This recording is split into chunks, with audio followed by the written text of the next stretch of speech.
Shalom, shalom, shalom, shalom, peuple de Dieu. J'espère que vous allez très bien. Je bénis le Seigneur encore. Je vais partager juste une petite pensée avec vous, un petit message. Vous savez, dans le livre de Lévitique, le chapitre 19, à partir du verset 2, je lis: parle à toute l'assemblée des enfants d'Israël et tu leur diras: soyez saints, car je suis saint, moi l'Éternel, votre Dieu. Donc ici, c'est le Seigneur ici qui parle ici à Moïse. Il donne donc un message à Moïse afin que Moïse puisse transmettre ce message donc au peuple d'Israël. Et il leur dit ici donc d'être saints, donc d'être saints, de s'éloigner du péché et de vivre comme lui, Dieu, il est saint. Vous savez, bien-aimés, Dieu nous appelle vraiment à vivre une vie de sanctification. Dieu nous appelle vraiment à nous éloigner du péché parce que le Dieu que nous servons est un Dieu saint, comme il nous le dit dans le livre de Lévitique.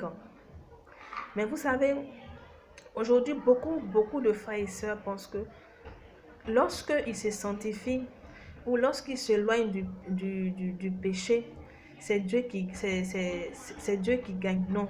Vous savez, lorsque nous nous éloignons du péché, lorsque nous marchons dans la sanctification, les premières personnes, vraiment, les premiers gagnants, c'est nous-mêmes.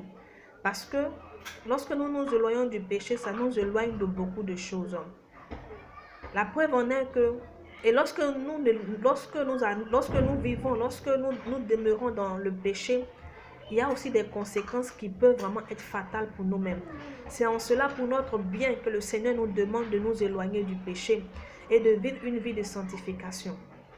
Vous savez, Adam et Ève dans le jardin d'Éden, lorsqu'ils n'ont pas obéi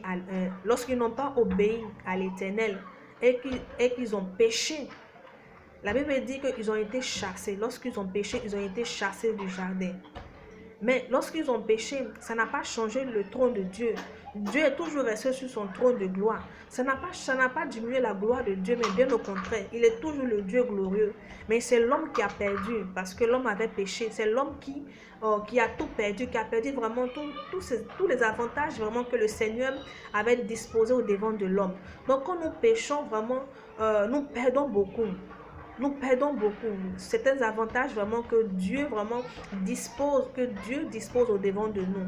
Le péché nous éloigne et ça nous empêche vraiment d'avoir l'accès vraiment à ces avantages-là. Et c'est ce qui a été le cas de Adam et Ève. Oui, c'est les deux hommes, l'homme et sa femme, qui ont tout perdu, mais Dieu est toujours resté Dieu et il demeure toujours Dieu pour l'éternité.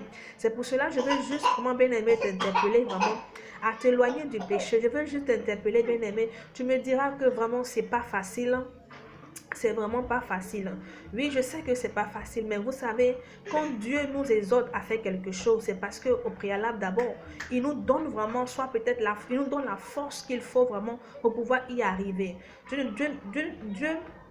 Lorsque Dieu nous parle, lorsqu'il nous donne vraiment, il nous dit de faire telle chose, c'est parce que d'abord il a pris le temps vraiment de tout disposer afin que vraiment on puisse y arriver.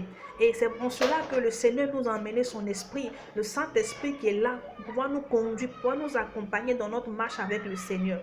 Amen. Pour pouvoir nous accompagner dans notre marche avec le Seigneur.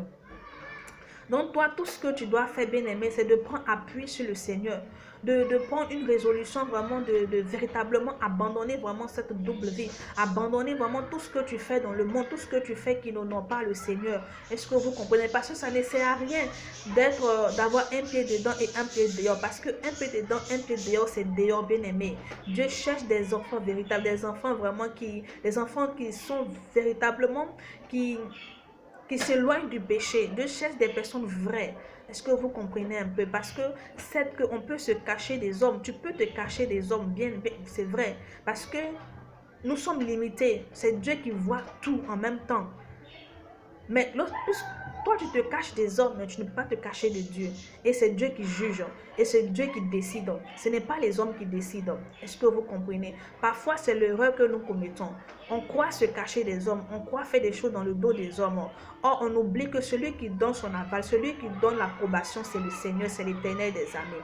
C'est pour cela que parfois, on fait semblant d'avoir une vie vraiment de vivre vraiment dans la sainteté devant les gens. Mais au contraire, Derrière, on vit une vie de débauche. Derrière, on vit comme on veut. Moi, je veux juste t'interpeller, juste t'encourager vraiment à prendre la résolution vraiment et à abandonner vraiment véritablement cette vie-là parce que tu as beaucoup à gagner. Tu as beaucoup à gagner en abandonnant vraiment tout ce que tu fais qui n'honore pas le Seigneur, en abandonnant le péché. Tu as beaucoup à gagner. L'apôtre Paul nous dit, il dit, je traite durement mon corps. Je traite durement mon corps. Donc, si l'apôtre Paul, si les disciples ont pu le faire, c'est que toi aussi tu peux le faire. C'est pour cela que la Bible nous dit non, que Élie est un homme de la même nature que nous. Donc, ce qui signifie que ce que nous voyons dans la Bible, les hommes qui ont marqué le temps, que nous voyons leur histoire dans la Bible, c'est des personnes vraiment qui étaient comme nous. Mais si ces personnes-là ont pu le faire, si ces personnes-là sont arrivées vraiment à faire certaines choses, c'est parce que c'est parce que la première étape pour eux d'abord était d'abord de franchir et de tout recommander au Seigneur, de prendre appui sur le Seigneur. C'est ce qui a permis à ces personnes vraiment d'atteindre leur but. C'est ce qui a permis à ces personnes-là d'accomplir, vraiment de voir l'accomplissement de leur destinée. Et pour pouvoir entrer et voir l'accomplissement de la promesse que Dieu t'a fait dans ta vie, que Dieu t'a fait bien aimer, tout cela va commencer d'abord par vivre une vie de sanctification. Tout cela va commencer lorsque tu vas t'éloigner véritablement du péché et que tu vas t'abandonner au Seigneur et que tu vas faire confiance vraiment au Saint-Esprit qui va t'aider vraiment dans cette démarche-là. Donc, c'était juste ce petit enseignement, cette petite exhortation que je voulais partager avec toi, cette petite exhortation. Tu as beaucoup à gagner en t'éloignant du péché. Mais tu as beaucoup aussi à perdre si tu demeures dans le péché. Tu perdras beaucoup si tu demeures dans le péché, si tu demeures dans cette vie-là. Mais si tu décides de l'abandonner, bien-aimé, tu en gagneras beaucoup. Tu en gagneras la meilleure, plus que même ce que tu as présentement. Dieu est là. Il est là pour t'aider.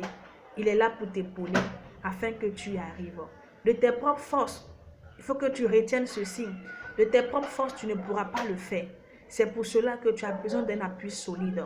Et cet appui solide-là, c'est le Seigneur, c'est Jésus-Christ de Nazareth, l'homme de Galilée. Il est là, il est présent, afin de pouvoir t'épauler, t'accompagner. Que la grâce de Dieu vous soit multipliée. Shalom à vous.